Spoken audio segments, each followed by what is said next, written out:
Hello everyone! Welcome back again to my YouTube channel. At ayan, may bago na naman guys na isang loan application na lumabas, which is, ay successful agad yung application nung nag-apply ako dito guys. So kung makikita mo dito guys, ang pangalan po nito is ES Loan, Peso Cash Loan, and Easy Peso. So as of now, meron pa lang siyang 217 ratings at syempre may 4.9 stars. Kung makikita mo dito sa kanyang ads quick and easy review, which is successful nga kaagad. And nakalagay dito guys na repeat borrowers enjoy higher limits. Kung makikita mo dito guys, no, may payoff na 25,000, tapos may payoff na 50,000. Ibig sabihin, pwede kang makautang ng 2 beses. Yun yung aalamin natin dito guys kasi na-curious ako dito sa kanyang order history, which is July 14, 2025, umutang siya ng 25,000, tapos nag-pay off ulit ng 50,000 noong July 16, 2025.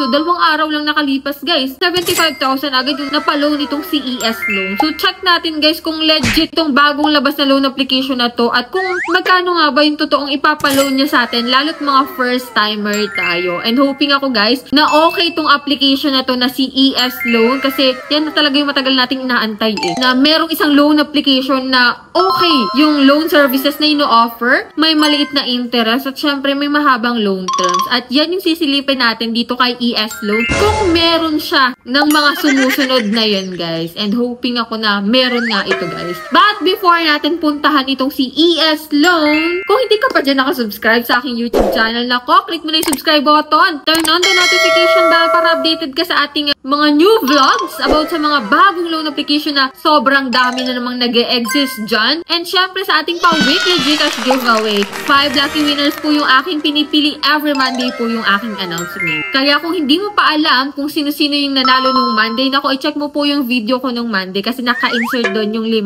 lucky winners. And every last Monday of the month, may isa po akong pipiliin na mananalo sa aking pa-cellphone giveaway. Ayan, so much for that guys. Alam ko kayo ay naghahanap dyan ng may gigig utangan ngayon. Kasi di ba halos ata ng mga naglalabasan puro 7 days lang. So check natin tong CES Loan. Baka sakaling okay ito guys. So if you're interested, keep watching.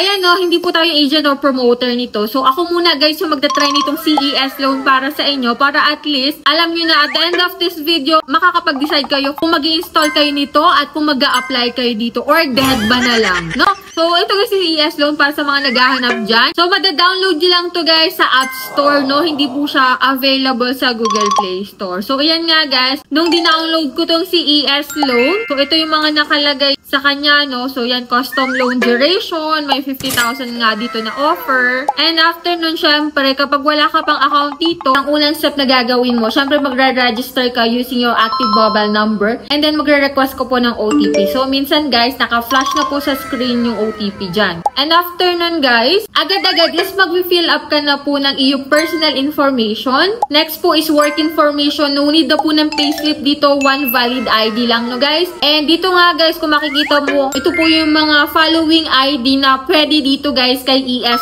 Loan. So mamili ka lang po dyan ng isa na available sa'yo and then makakapag-proceed ka na sa next step which is yung contact information. 3 contact reference lang naman po yung hinihingi nila and then maglalagay ko po dito ng Gmail account mo. And after nun guys, dito tayo sa bank information which is ito nga po yung pwede mong pagkuhaan ng pera mo. Pwede sa e-wallet or bank. Pwede dito sa e-wallet guys is sa Gcash, Paymaya, and GrabPay lang. Yun lang guys yung option nila. And after dito may credit standing, ilagay mo lang po is no loan. So pwede ka rin maglagay ng kung may loan ka sa iba, pwede rin naman guys. Pero maaaring maka-affect yun if ever na nakapaglagay ka dito guys. And after yun guys, kung makikita mo dito, successful. Your application is under review. Once approved, the money will be credited to your bank account. Pero ito po yung loan details na pinakita sa akin. Which is ang offer nga ni ES Loan is 10,000 pesos kaagad. And may 120 days duration siya which is equivalent to 3 months. So, 3 months to pay daw itong CES loan. And kung makikita mo dito kasi sa kanyang loan details, amount to receive ko daw ay 9,992 pesos. May interest siya guys na 320 pesos. So, siguro ililess to sa 10,000. Service fee na 8 pesos. And date of application ko po is July 27, 2025.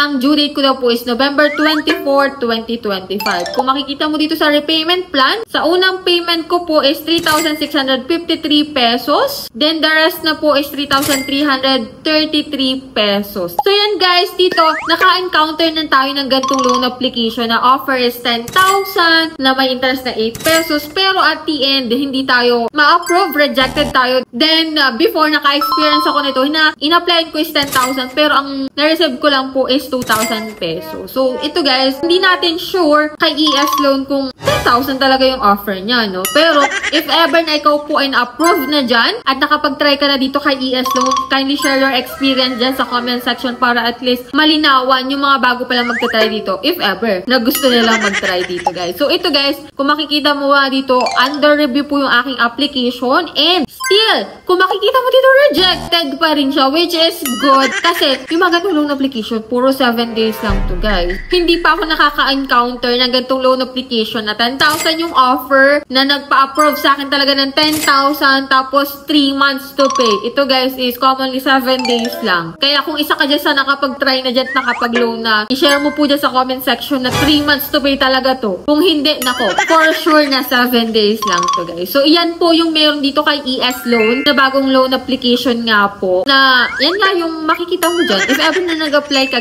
ganyan din yung ma-experience mo. So, dito guys, hindi ko muna siya ma-recommend sa inyo hanggat hindi tayo na-approve dito. Hanggat wala pa pong nakakapag-try at nakakapag-loan dito, no? If ever man na meron, ako, i-share nyo po dyan sa comment section at muli nating babalikan itong CES loan. So, for me, sa aking experience sa pag-apply sa kanya, siguro hindi ko muna siya recommended sa inyo guys. Kasi hindi natin sure. Baka 7 days na naman to guys. Tapos magugulat na lang tayo. Marireceive na sa Gcash account natin yung mga loan na ganyan. Tapos mabibigla na lang tayo na, bakit ganito yung pinadala? Kala ko ba 10,000? O, diba? Minsan kasi may mga ganyang loan application na hindi loloko lang tayo, guys. Na puro ads lang. Na hindi kayang panindigan. Charot. Charot lang, guys. So, yan, at least, nakita natin kung anong meron dito kay ES loan. So, kayo na lang mag-decide kung mag-try kayo dyan or hindi, no? Pero, sa akin, no. Hanap pa rin tayo, guys, ng mga loan application na talagang okay. Talagang less ang interest at talagang makatotohanan dun sa kanilang loan details. Na hindi puro paasa.